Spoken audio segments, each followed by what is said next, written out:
Hello, everybody, and welcome back to Chayei Moharan, Shiur number 19. This is very, very exciting stuff. Got some nice content prepared for this evening. As a reminder, this series of shiurim are in memory of my maternal grandparents, Menachem ben David Tzvi and Alana Bas Sarah. May their neshamas have the highest of aliyahs. In this week's shiur, we're going to go through Kuf Chaf Beis in Chayei Moharan. We're going to be exploring, that's 122. So if you're looking inside in the Hebrew version, we're on page Kuf Nun. And if you want to follow inside in the English, if you have the BRI version of Tzaddik, we're going to be on page 55. So if you have this one, this is where you can see the content in English. As a quick recap for our shiur about 2 weeks ago, we learned two lessons from Chayei Moharan. That was Kuf Chaf, that's 120, and Kuf Chaf Aleph, that's 121, where Rebbe Nachman had some very mysterious travels. And they revealed some pretty deep ritual, spiritual truths. And we spoke about how Rebbe Nachman's journeys weren't just physical, they were filled with very deep kavanas, very deep intentions, and even some of his closest followers, his closest talmidim, his closest students, did not know of the goings-on from some of these travels. Rebbe Nachman also said that with each of these travels that he was going on, he was turning the whole world into a state of merit, and in Hebrew we call it machriya kol ha'olam l'kaf. We also learned about how he had a sudden departure from the city of Sharigrad, and he said that he fled there like fleeing from a fire, and soon after he left, there were actual fires in that city. Some other things that we learned, we tried to connect what we were learning to the period of the 3 weeks, which is at the time that we're recording the shiur right now. That's the time in the Yiddish Jewish calendar that we're facing, where we have lost the physical Beis HaMikdash, but as the Baal Shem Tov teaches, the Beis HaMikdash didn't fully get destroyed because the spiritual state of the Beis HaMikdash still exists by us carrying that on with our Torah and our mitzvahs and our good deeds. Rebbe Nachman also teaches from Chayei Moharan that we learned that things might appear hidden, but they are never meaningless, and every move we make with emunah and with kavana can uplift the world. So, before we dive into tonight's shiur, you may have noticed that there was no shiur last week, and there might have been some other more recent absences, and I just wanted to take a moment to share something very personal with you all. Many of you probably noticed in the past few weeks as well that we've been touching a lot upon weddings. Perhaps that is total hashgacha pratis, because last week I myself became a chassan, and I'm very excited to share that with you all. I'm not going to go into much detail. I want to protect the privacy of my own kala and keep the spotlight also, though, on what we're learning here with the life of Rebbe Nachman and Chayei Moharan. But I just felt it was very important to share with you all because we ourselves are on a journey together, and this journey is also deeply meaningful to me. And together what we're on feels very, very real, and I'm grateful to take this walk with you all through the life of Rebbe Nachman. So I felt it was necessary to share that news, and perhaps if you don't see me, or perhaps there are future absences, you might know the reasons. So without further ado, let's kick off tonight's shiur. If you recall from a couple weeks ago, we learned about the beginning of a machlokas, a argument, dispute that took place between a great tzaddik known as the Shpola Zeide and Rebbe Nachman. And for some context and a bit of a recap, what happened was that there was a Yom Kippur on the holiest day of the year. Rebbe Nachman was in a specific city, and two people joined this congregation where the Rebbe was davening, and they were chazan towards the end of Yom Tov. And they were unable to complete all the words, and they were struggling to be proper chazanim. There are many deep halachas that require that a chazan and his behavior, and unfortunately this father and his son were unable to carry out the tefillas properly. At the end of Yom Tov, Rebbe Nachman had a farbrengen. He was joined by his his followers, and he went into a bit of a discussion as to perhaps why this father and son were unable to be proper chazanim and represent the community. And Rebbe Nachman very politely explained that this could very well have been because of the intentions of this father and son, who were more trying to show off for their spouses than they were for actually representing the community. This father and son were deeply disappointed, or they did not take what Rebbe Nachman was saying very well, and they actually fled to Shpola, where the Shpola Zeide is from, and complained to the Shpola Zeide, fabricated and over-exaggerated their claims to the point where the Shpola Zeide created a massive dispute against Rebbe Nachman, which led to a massive divide within Chassidus at the time. So we're going to discover a little bit more about what was going on with that dispute and how it caused a bit of a rift. So, for context, I will describe a little bit about who the Shpola Zeide was, but I don't want to hold us back from the content any longer. So let's go a little bit into tonight's text, and then we'll talk a little bit more on the outside. So writes Reb Nosson, Bishnas Tov Kuf Samach Beis Bakayetz, in the summer of 1802, Koidem Shiyatzim Zlatopolia Lebreslov, right before Rebbe Nachman left Zlatopolia and made his way to the city of Breslov, Haya Ba'isa HaKayetz, which was in the summer, Barditchev im Aviv Harabane HaChasid Havasik HaMeforsam Moreno Harav Rabbi Simcha Zal. Rebbe Nachman, he spent a short amount of time in the city of Barditchev, which he was also visiting his father, the great Rav Rabbi Simcha, who was there visiting at the time. Ba'az haya toikef ha-machalekes shel hazaken hayadua uveshas ha-machalekes amar hazaken hanal sheyavi igros mikol tzaddikim u'meforsamim shekulam chalekin alav v'chein hava behefech mamish. So at this time, while Rabbi Nachman was visiting his father, Rabbi Simcha, in Barditchev, this was the time that the machlokes, the argument, the dispute against Rebbe Nachman from the Shpola Zeide, which is referred to in a very polite way by Reb Nosson, is referred to as Hazaking, the elder. This is when the dispute was at its full force, its true highest and peak. And what the Shpola Zeide wanted to do was to gather a letter of all the great tzaddikim known in the area, and to compose a letter against Rebbe Nachman. In Hebrew we'd say like haskamas, but like approbations, and showing that the Shpola Zeide's proofs were they were valid. But what happened, that the actual total opposite went the Shpola Zeide's way. So let's find out a little bit more about that. But first, for context, who was the Shpola Zeide, just in case we want a little bit more to understand who this tzaddik was that was making these claims. So he was a famous Hasidic leader in the 18th and 19th century, born in Ukraine around 1725 and passed away in the year 1811. He was a great student of the Maggid of Mezrich and a student also of the Baal Shem Tov circle. He was known as a miracle worker and a real fiery Oved Hashem. He eventually became a vocal opponent of Rebbe Nachman due to the claims that I mentioned just before towards the earlier part of the Shiur, and led a very fierce campaign. This was a really massive opposition against Rebbe Nachman, and it actually, if you think about all the opposition Rebbe Nachman faced, it actually did make the movement even stronger. So we will see a little bit more about that later on in this year. So how did this letter blow up in the Shpola Zeide's face? Ki higiu igros mikolam fursamim l'Rabbeinu HaKadosh. He tried to get a letter written about Rabbi Nachman. V'chulam hechziku yadam im Rabbeinu Zal ba'ava rabba ma'oid. V'kasvu meraris lazaken hanal. So all these tzaddikim that the Shpola Zeide wanted to have in his letter writing against Rabbi Nachman, they all gathered together and actually wrote a letter very affectionately about Rabbi Nachman to send to the Shpola Zeide. So it was a complete opposite of what he intended. So who were some of these great tzaddikim and rabbanim that were in this letter?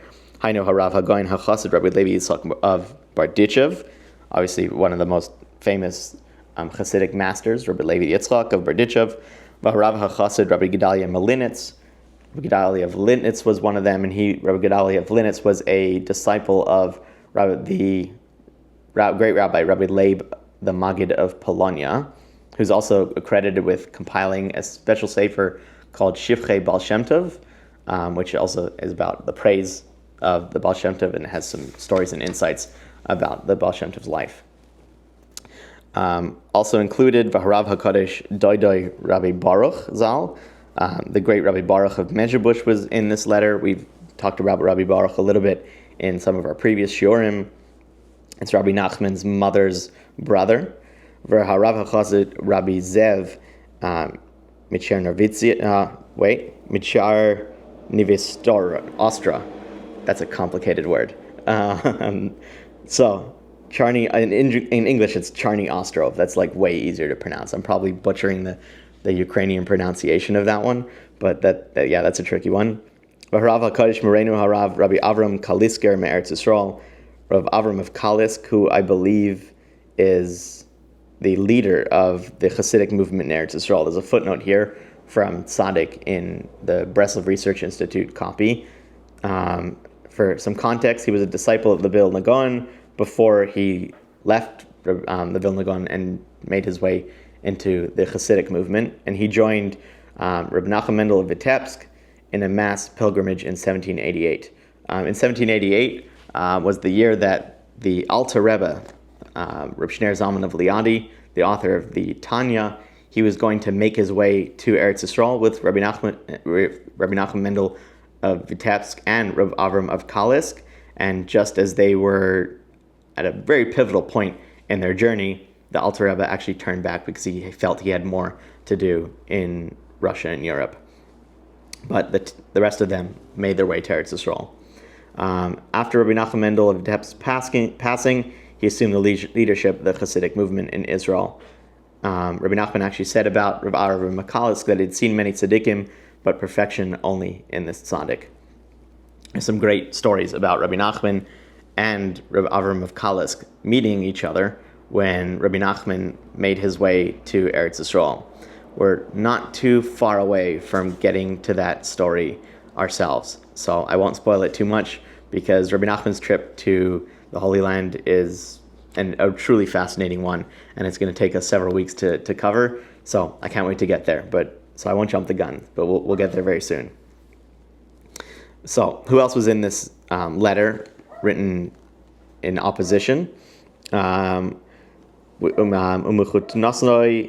Leibish Mivolchisk, Rabbi Nachman's father-in-law, Rabbi Leib of Volochysk, was also included. Mechutanoi, Rabbi Avram Doiv Mechmelnik, also Rabbi Avram Doiv Mechmelnik, and Kulam Kosvu Igros B'Kavod Gadol. They all wrote this letter in great honor, Uba'ava Atzuma, with deep love, Rabbeinu Zal, to Rabbi Nachman. Uvizoi es hazaken hanal me'od mo'od, and in part of this letter, it was written in great contempt for the Shpola Zeide against his claims and his arguments that he was making against Rabbi Nachman. Aval hazaken hanal the Shpola Zeide lo shama aleihem. He didn't listen to them, even though he had this letter with all these haskamas, all these approbations, v'haya machazik b'machlekes chinam al loidavar, and still he pressed on with his claims against Rabbi Nachman. So before we continue on into tonight's lesson, I wanted to touch on an idea that Rebbe Nachman himself talks about, and perhaps it can shine a light on Rebbe Nachman's, if we can try get into Rebbe Nachman's mindset, which is, we can only try because of the greatness of the tzaddik. But Rebbe Nachman does touch upon why tzaddikim disagree and why we might see different arguments of machlokesim between different tzaddikim. And it goes very, very deep into Chassidus and Kabbalah. So the Zohar and later the Baal Shem Tov explain that machlokes between tzaddikim is not the same as just ordinary conflict between two ordinary people. And often these disagreements reflect very deep and different spiritual missions. One tzaddik might represent the path of rachamim, mercy. Another path might be one of din, of judgment. And these revealing lights are opposites, and another might be holding back for the sake of free will. So those arguments are very, very deep. And Rebbe Nachman once said that a new path in Avodas Hashem cannot come into the world without great resistance. And sometimes that resistance comes from other tzaddikim and their holy machlokas, their holy disagreements, and not out of malice, chas v'shalom. It might appear that way to us because we don't understand that level, but it's actually very, very high and above our own understanding. And in our case, Rebbe Nachman's teachings about simplicity, about emunah, about hispoidus and joy were very, very revolutionary. Rebbe Nachman himself said that what he's teaching has not been in the world ever. So these were very, very deep ideas. And they didn't fit the established mold of Chassidus, even though Chassidus it was still fairly new. It was still seen pretty foreign to some people out there. And the Shpola Zeide, perhaps with very good intentions, felt that need to create that opposition. But we see from what we're learning here that the heavenly courts stood with Rebbe Nachman, as evidenced by the flood of support that Rebbe Nachman got from these great giants of Chassidus and Torah of his generation. And clearly, Rebbe Nachman's legacy is everlasting because that disagreement, those arguments paved the way for the massive movement that we have today that is still constantly growing. So, let's continue a little bit inside and we'll discuss a little bit more. In that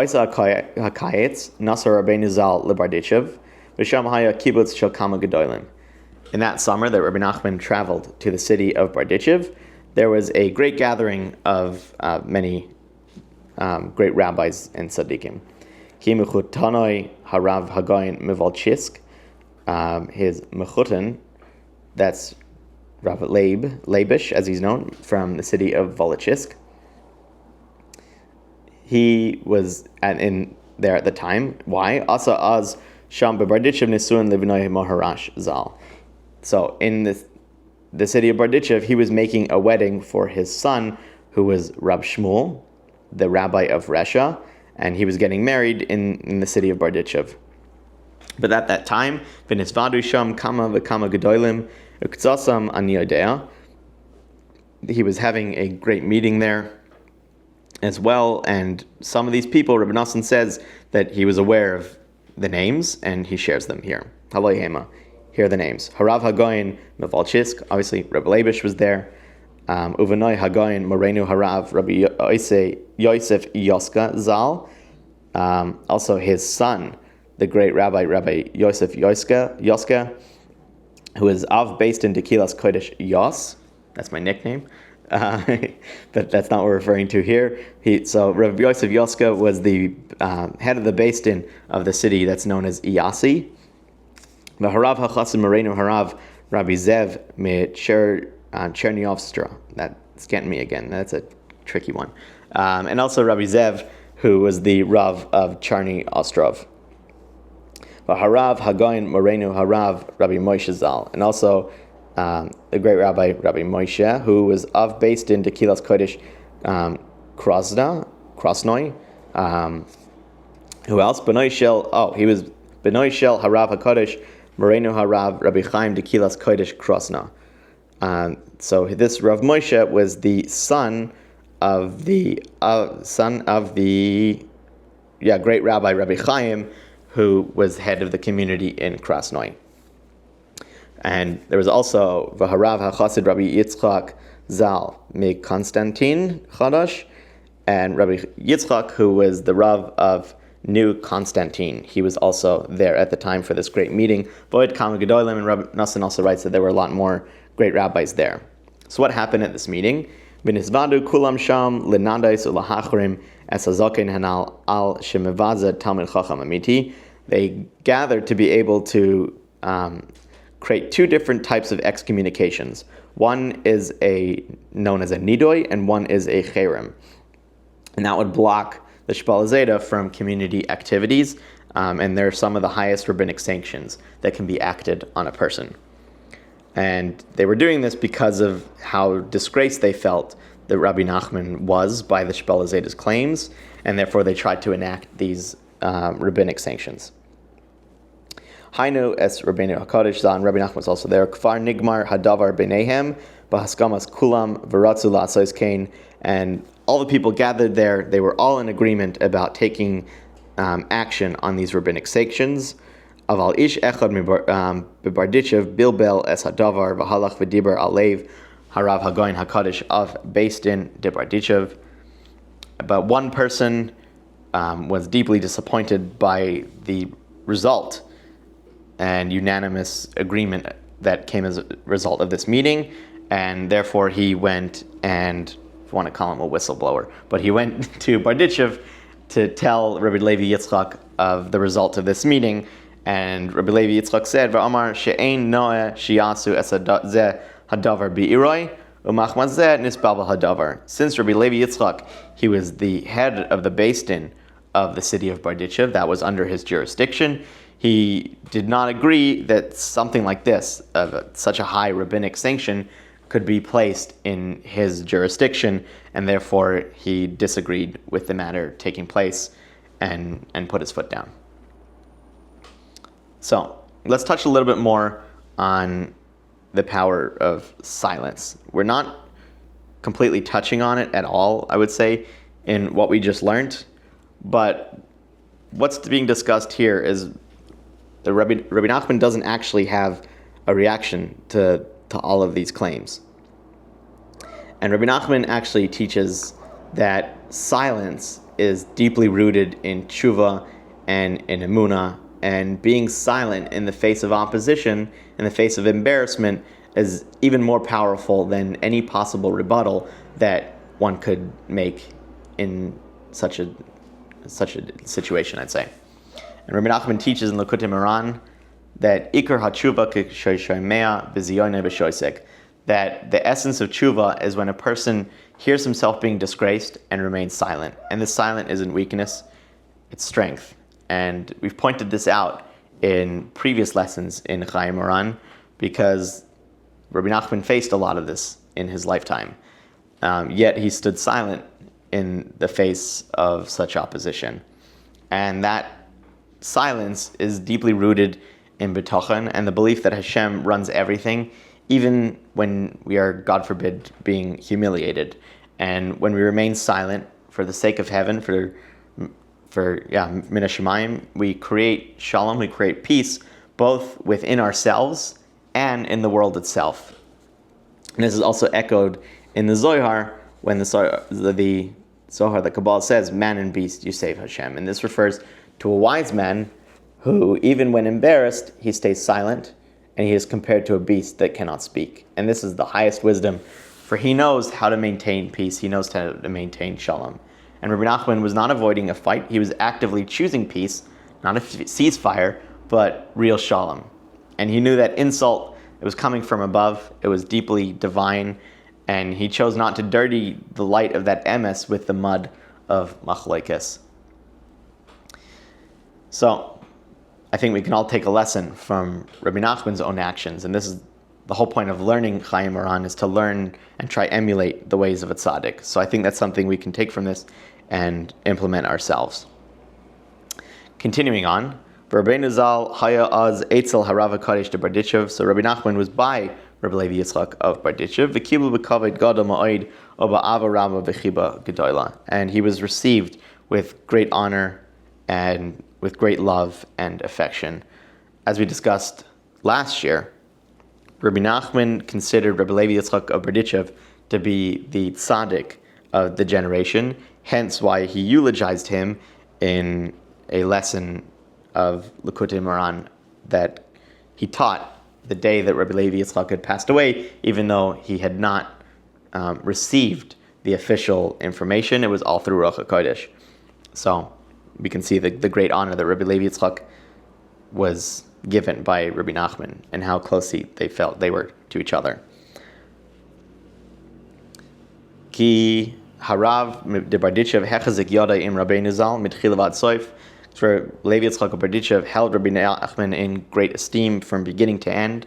Aval hadavar hanal, but this situation, hainu acherem, the excommunication, loy ratza shia nasa be'iroi, he just didn't want it to be done in his own city.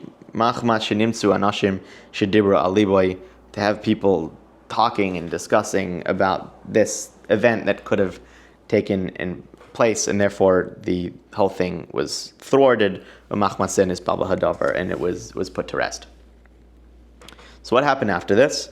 After Rabbi Nachman left Barditchev, Nasa le Tolchin, he went to the city of Tolchin, which is further away. Visham Nizvaid Rabbeinu Zal im Anshe Breslov. Rabbi Nachman met with the people of the city of Breslov. V'kibluhu lapoi baskamas harav hakodesh. Moreno harav Rabbi Baruch Zal v'nichnas l'sham b'chatzi Elul. Rabbi Nachman met with the people of Breslov, and they greeted him and accepted him with the acknowledgments, and they had backup from Rabbi Baruch. That was Rabbi Nachman's uncle, as we mentioned a few minutes earlier. Rabbi Baruch was actually supposed to move to the city of Breslov and settle there, but for reasons that were completely divine, it didn't work out and it wasn't successful. But Rebbe Nachman was able to settle in the city of Breslov, v'nichnas l'sham b'chatzi Elul, and he moved there halfway through Elul. So, if we think about it, there's something really amazing that's happening after all this opposition that Rabbi Nachman is going through. We can really see a pure example of the concept of Yerida L'Tzorach Aliyah. That the low point, when we face a descent in our spiritual growth, it may seem like just an ascent, but Rabbi Nachman teaches that descent that we're going through is really to be able to get to the ascent. So, after the backlash, after the embarrassment, after the support fell apart, after the cherem fizzled, in the middle of Elul, which is the month of teshuvah, it's the month of returning, or it's the month of rachamim, of mercy, the time of the preparation for Rosh Hashanah, when Hamelech Basada, the king, is in the field. It's in this time when not everything was super calm or super easy for Rabbi Nachman, but that's when he finds his place. That's where he finds the city that his Hasidim would be known for until Mashiach comes. So that is all the Yerida, the descent from the opposition that he was facing. It got Rabbi Nachman all the way to Breslov. And here's something even deeper.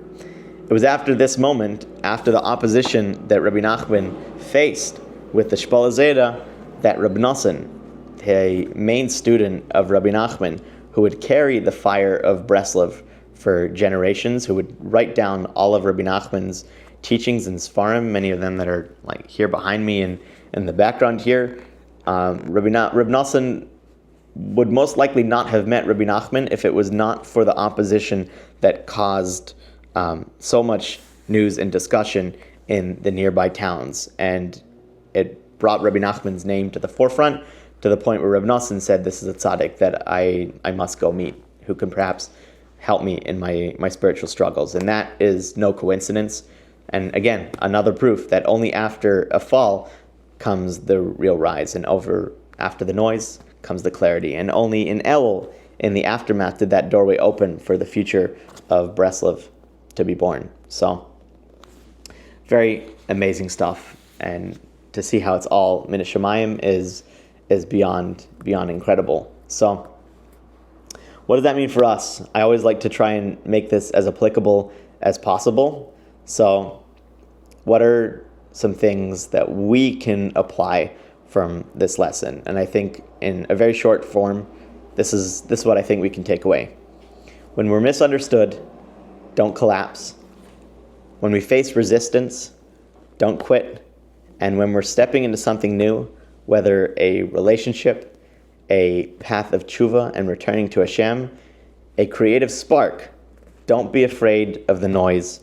The emes, the truth, will carry you if you walk with emunah and bitachon. And as we've said in previous shurim, emunah and bitachon is knowing Hashem Yitbarach Tamid Ohevoti v'Tamid Yeh Li'i Rak Tov, that Hashem always loves me and He only has the best interest in mind for me, and no matter what I go through, it's only for the good. So, with that, wishing you all a fantastic week. Mirz Hashem, we will be back on for next week.